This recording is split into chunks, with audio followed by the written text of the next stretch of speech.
akínyìn káàbọ̀ sí abala ìjábọ̀ apá kejì ayẹyẹ òkú màmá wa OSSE BOUSSARI Tolani Félicité. Wọ́n ti bẹ̀rẹ̀ sí ọlọ́kọ̀ ọjọ́ kan. OSOLO TV ti bá wọn wà ní gbàgede ilé oníkà ìlú Ìpòbẹ́ lọ́jọ́ sátidé ọjọ́ 10 oṣù kẹfà ọdún 2023.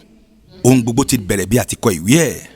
Ẹni ọ̀wọ̀ bàbá wa nílé Olúwa Pásítọ̀ Láṣemí Patrice tó jẹ́ adarí ìjọ mímọ́ lẹ́kùn ìpínlẹ̀ Plateau tó sì jẹ́ olóyè gbòógì nínú ìjọ mímọ́ láti paroisse mẹ́ẹ̀. Àwọn ló ṣíwájú ìsìn náà láti fi ọ̀rọ̀ Ọlọ́run bọ̀ wá. Àwọn ètò ọlọ́kọ̀ ọjọ́ kan ń tẹ̀lé ẹ̀ ní ṣísẹ̀ntẹ̀lé níbi ayẹyẹ ìsìn ìkẹyìn fún màmá wa OSSE BOUSSARI Tolani Félicité tó di olóògbé. Àwọn ọmọ olóògbé ẹbí ará ọ̀rẹ́ àti ojúlùmọ̀ tó péjú pésẹ̀ ní ọjọ́ yìí kò lóǹkà tó wà níkàlẹ̀ láti kópa níbi ìsìn ayẹyẹ ìkẹyìn fún màmá Tolani tó dágbére fáyé kúdìbò ṣe.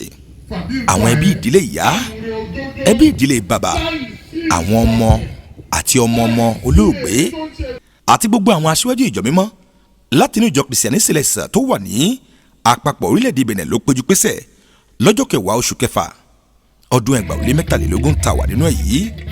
Kẹ̀rẹ̀kẹ̀rẹ̀ wọ́n fún àwọn ìjọ Ọlọ́run láǹfààní láti kọrin ìyìn sí Ọlọ́run níbi tí a ti rí àwọn ẹgbẹ́ akọrin tó fi ọ̀pọ̀lọpọ̀ orin dá wa ní àràyá ní ọjọ́ yìí.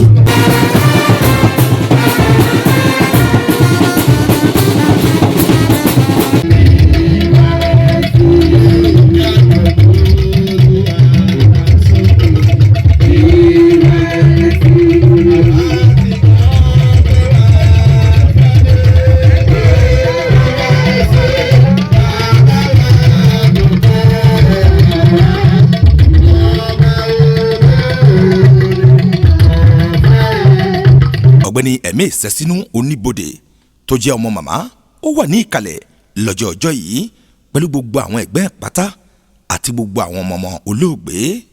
Àwọn oníbodè òkẹ́yìn àtàwọn ọlọ́pàá aláàbò pẹ̀lú gbogbo àwọn lẹ́ẹ̀kan nínú ìjọ mímọ́ ló péjú pésẹ̀ síbi ayẹyẹ yìí lọ́jọ́ yìí. Ní parí ìsìn, àwọn ìyàwó ilé tí ń ṣe ìyàwó lé màmá wa OSSE BOUSSARI Tolani Félicité wọn kò ṣàì fi orin ọlọ́kọ̀ ọ̀jọ̀ kan ṣe ìdágbére fún màmá wa OSSE BOUSSARI Tolani Félicité tó wọ káàlẹ̀ lọ́sàn. ẹ bá ọmọ ìkétékété lìsà kété wẹ̀wẹ̀rẹ̀ níwẹ̀rẹ̀ ọmọ ọba òjáwò ṣe kí gbogbo yìí kí gbogbo ìyá rẹ̀ mọ̀ mí. ọmọ rẹ̀ kékeré ló bí kékeré rẹ̀ kòtò ló bí kòtò òjò lọ́rọ̀ sí kòtò ní náà bí kékeré. ó má tó lè yàgbára òfùfù gírígí bí àbá òun ní. ìyá mi ẹ̀ wá wò ó òfùfù gírígí bí àbá òun ní. ìyá mi ẹ̀ wá wò ó. Ní kété ìgbà tí ìsìn parí, mọ́tò ìgbé òkú gbé màmá wa ó di kẹ̀rẹ̀kẹ̀rẹ̀ ilé ìkẹyìn. Àwọn èrò wa ń rọ́ bí omi.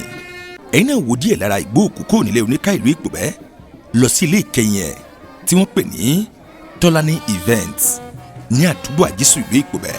Àwọn ènìyàn jẹ́rìí lára ikú màmá wa OSSE BOUSSARI Tolani Félicité bí wọ́n ṣe jẹ́ ènìyàn pàtàkì nígbà ayé wọn. Màmá ó gbìyànjú Olúwa lè jẹ́ káwọn náà ṣe bí wọn. Wọ́n gbìyànjú akin ni wọ́n nínú ìjọsá nípa ìrànlọ́wọ́ nípa ẹ̀sìn wọn dúró déédéé. Ọmọ màmá kí wọ́n gbé ìgbésẹ̀ wọn kí wọ́n rìn bí màmá ṣe rìn kí wọ́n ṣe bí màmá ṣe ṣe nínú ìjọ àti láàrin ìlú àti ládùúgbò. Àdúpẹ́ gidi gangan torí màmá ń sọ lọ́jọ́ kẹ́ni fọ̀nísíjọ́ mímọ́ lè sí òwú lóru lágbàmì fọ̀nísíjọ́ mímọ́ lè sí òwú ní sọ̀fọ̀rì lọ́bàjọ́ náà bá wà bí mo bá gbé ìyẹn ìjọ mímọ́ sí mo dúpẹ́ lẹ́nu pé ìjọ mímọ́ jáde yé wọ́n ń sin èkó náà lẹ́nu inú mi dùn ayọ̀ mi kún gbogbo àwọn àgbààgbà wọn ẹ̀mí gbogbo ayọ̀ àlàáfíà yóò gbó náà fún pé Ọlọ́run àdàbò wọn ọgbọ́n àti oyè tí wọ́n lè fún ìjọ náà Ọlọ́run fún wọn.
OSOLO TV láǹfààní láti dé ibi tí wọ́n fẹ́ sí oyin màmá Tọ́lání sí.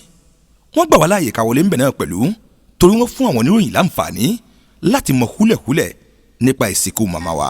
Ẹni ọ̀wọ̀ Venerable Supreme Evangelist Fagbemi Adémọ́ní ló darí sí ìsìnkú lọ́jọ́ ọjọ́ yìí. Àwọn èrò tó wà ńbẹ̀ kò lóǹkà tí wọ́n péjú pésẹ̀. Àdúrà tá a máa gbà ní pé kí Ọlọ́run kí ó tẹ́ màmá wa. OSSE BOUSSARI Tolani Felicite sáfẹ́fẹ́ rere. Apá ọ̀tọ̀ Jésù ní kí màmá ó sùn sí. Káwọn náà tó wá pẹ̀lú rọmọ rere tí ó gbẹ̀yìn gbogbo wa. Lẹ́yìn ètò ìsìnkú màmá ìgbàlejò bẹ̀rẹ̀ ní pẹrẹwu. Adébi tí gbogbogbò wà. Èrò pọ̀ lọ bí ilẹ̀ bí ẹni. Àwọn tó wà ńbẹ̀ ò lóǹkà. Àwa wọlé síbi tí wọ́n ń pè ní Tolani event nílùú Ìpòbẹ́. Níbi tá a ti rí ẹbí ará òrí àti ojúlùmọ̀ tí wọ́n wá kí ọmọ olóògbé lọ́jọ́ sátidé ọjọ́ kẹwàá. Èrò yìí àpàkámọ́ tàn wá. Ricos Campos láti ìlú Àjàṣe ló dálùbọ̀lẹ̀. Ẹ wo díẹ̀ lára rẹ̀.